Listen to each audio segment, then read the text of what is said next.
un exercice ici sur la détermination d'un rayon de convergence R, correspondant ici à la série de fonctions somme de n égale 1 jusqu'à plus l'infini des n x n-1.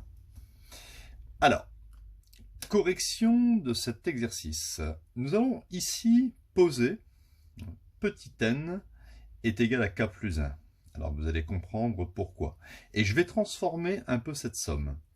Regardez bien, si n égale 1, k vaudra 0, puisqu'ici, bien sûr, k, d'après notre changement ici, k est égal à n moins 1. Donc, je vais transformer cette somme en somme, si n égale 1, k vaut 0, donc somme de k égale à 0. Si n tend vers plus l'infini, il est évident que k tend vers plus l'infini, parce que plus l'infini moins 1, ça fait plus l'infini. Petit n, je vais le remplacer par k plus 1. Petit x, alors multiplié par petit x, et n moins 1 correspond à k. Donc j'ai transformé cette expression de cette somme en cette somme. Désormais ici, plutôt que de travailler avec l'indice k, je peux mettre n'importe quel indice. Je peux mettre t, je peux mettre u, mais je peux aussi revenir à n. Donc, si je reviens à n, je peux dire que c'est aussi égal à la somme de n égale 0 à plus l'infini de n plus 1 multiplié par x puissance n. Je vais donc maintenant appliquer le critère de d'Alembert qui dit que le rayon de convergence, en fait, ça sera l'inverse de la limite lorsque n tend vers plus l'infini de la valeur absolue de an plus 1 sur an. Alors, que représente an plus 1 et que représente an? En fait, ici, vous avez ici votre suite an. Donc, ce n'est pas très compliqué. Je vais simplement calculer d'abord cette limite. Et ensuite, je passerai à l'inverse pour trouver le rayon de convergence. Alors, on y va. Je vais faire limite de la valeur absolue de an plus 1 sur an, lorsque n tend vers plus l'infini, est égal à limite. Alors, an plus 1, si sur le côté, an c'est n plus 1, il est évident que an plus 1, ça fait n plus 1 plus 1, ça fait n plus 2. Donc ça fait limite de valeur absolue de n plus 2 sur an qui est égal à n plus 1. Voilà. Alors on sait que la valeur absolue d'une quantité, c'est égal à exactement cette quantité si cette quantité est strictement positive.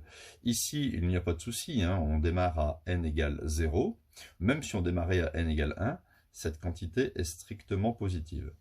Donc, je peux dire que c'est égal à la limite lorsque n tend vers plus l'infini de n plus 2 sur n plus 1. Et donc, ça fait 1. Ça fait 1 parce que ici, vous ignorez le 2 et le 1. Ça fait limite de n sur n, ce qui tend vers 1. On retient les termes prépondérants en plus l'infini.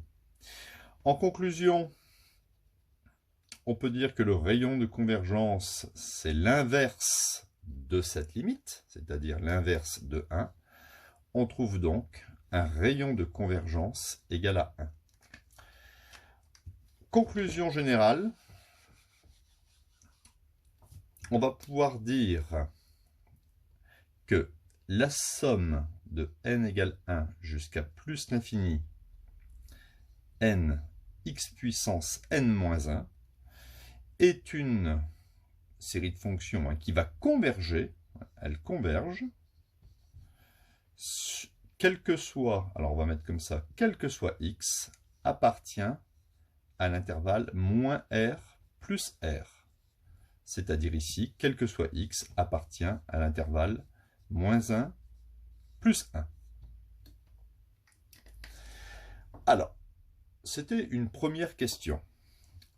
Dans une deuxième question, on va regarder si ça converge en x égale plus 1 et si ça converge en x est égal à moins 1, hein, pour définir le domaine de convergence.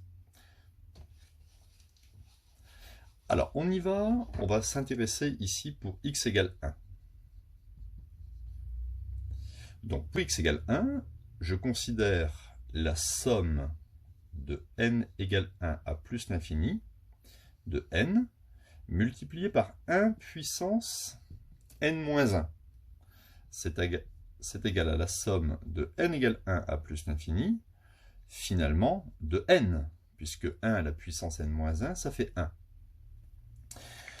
Donc, au niveau de cette somme, déjà il y a un problème, parce que ce terme général, il y a une condition qui est nécessaire, il faut absolument que ce terme général tende vers 0.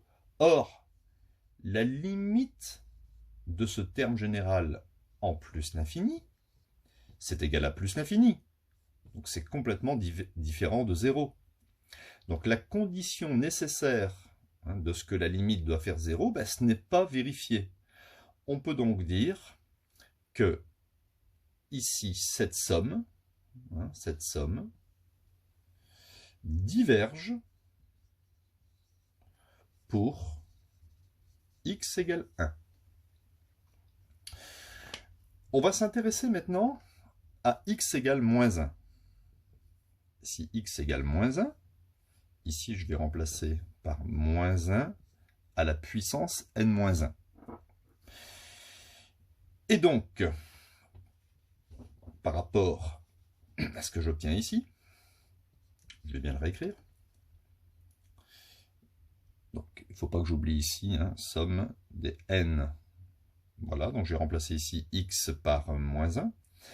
Si j'appelle ce terme général, je ne sais pas moi, xn, il est évident aussi que la limite de xn lorsque n tend vers plus l'infini est complètement différente de 0.